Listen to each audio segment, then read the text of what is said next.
Hello, and thank you all again for tuning in to Obscure Jewels, where I am your host, as well as your narrator, Crayola Coaster. And today we'll be reading from Sesame Street's Big Bird Brings Spring to Sesame Street, featuring Jim Henson's Sesame Street Muppets by Lauren Collier Swindler, illustrated by Marsha Winborn. So if you have a copy, as always, please grab your copy and let's read together. Big Bird looked down Sesame Street. Everything was covered with a thick layer of white snow. Big Bird sighed. It had been a long winter. He was tired of looking at plain white snow. Big Bird walked through the park and thought about all the things he couldn't do because of the snow. He couldn't ride his unicycle down Sesame Street. He couldn't play in the sandbox in the playground. He couldn't roller skate on the sidewalk. Besides, winter is so gloomy, thought Big Bird. I wish spring were here. Suddenly, Big Bird had a wonderful idea. I'll buy some flowers to put in my nest. Then it will look like spring is already here. So Big Bird walked down to Mr. McIntosh's store and bought 6 of his favorite flowers. 6. I feel better already, thought Big Bird as he walked back towards Sesame Street with his bouquet of 6 beautiful flowers. 6. On the way to his nest, Big Bird stopped at the Count's castle. "Oh, Big Bird, what beautiful flowers!" cried the Count. "Let me count them. 1 beautiful flower, 2 beautiful flowers, 3, 4, 5, 6 beautiful flowers. Big Bird, I love counting your beautiful flowers." "Gee, I didn't buy the flowers to count them," said Big Bird. "I bought them to remind me of spring. Would you like to keep this pretty pink daisy? Here. You can count all of its petals." Aww. "Wonderful," cried the Count. "I also love counting flower petals. 1 pretty pink flower petal, 2 pretty pink flower petals, 3.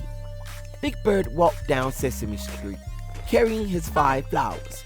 He stopped to watch Mariah shovel snow from the sidewalk in front of the Fix-It shop. Oops! Mariah slipped and fell in the snow. "Oh, Mariah, are you hurt?" asked Big Bird as he helped her stand up. "No, Big Bird, I'm not hurt, but I am tired of winter and shoveling snow," she said. "Here, Mariah," said Big Bird. "You may have one of my flowers. It will help you feel happy again."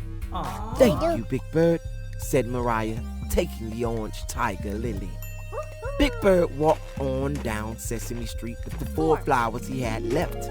He found Grover sitting sadly on the steps. "Oh my goodness," said Grover, unhappily. "Furry old Grover is very blue." "Of course you are blue," said Big Bird. "You have blue fur." No, Big Bird. I mean that I am very sad," explained Grover. "I cannot ride my scooter in the snow.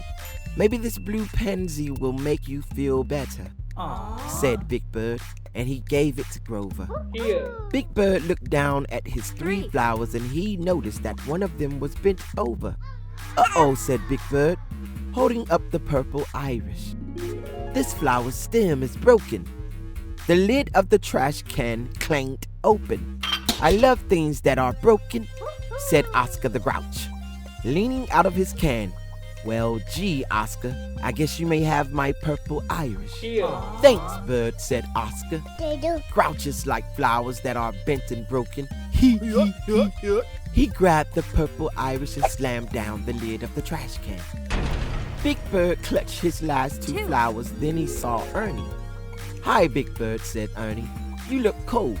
"I'm so cold my tail feathers are frozen," answered Big Bird. "Where are you going?" "I'm going to see Betty Lou. She's sick in bed with the flu.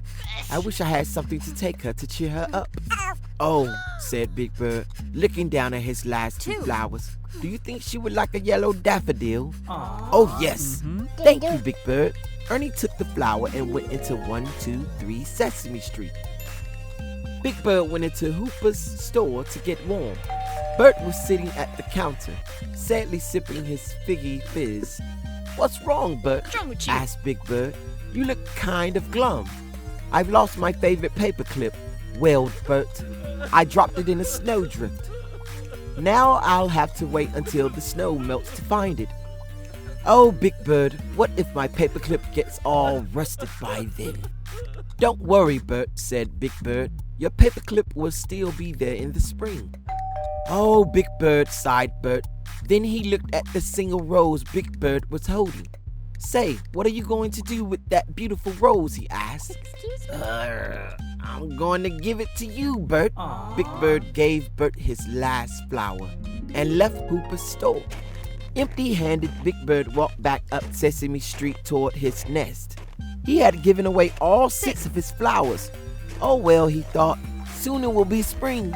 When he got to the lamppost, Big Bird turned around. Sesame Street looked different. The plain, white, snow-covered street was splashed with bright colors. The flowers Big Bird had given to his friends were blooming up and down Sesame Street. Big Bird had brought spring to Sesame Street. The end.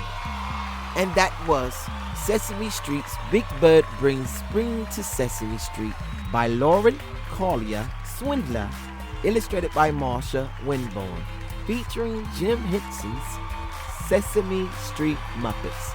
And as always, thank you all for tuning in, liking, subscribing, sharing, interacting, all the above. And as always, keep reading. Thank you. Bye.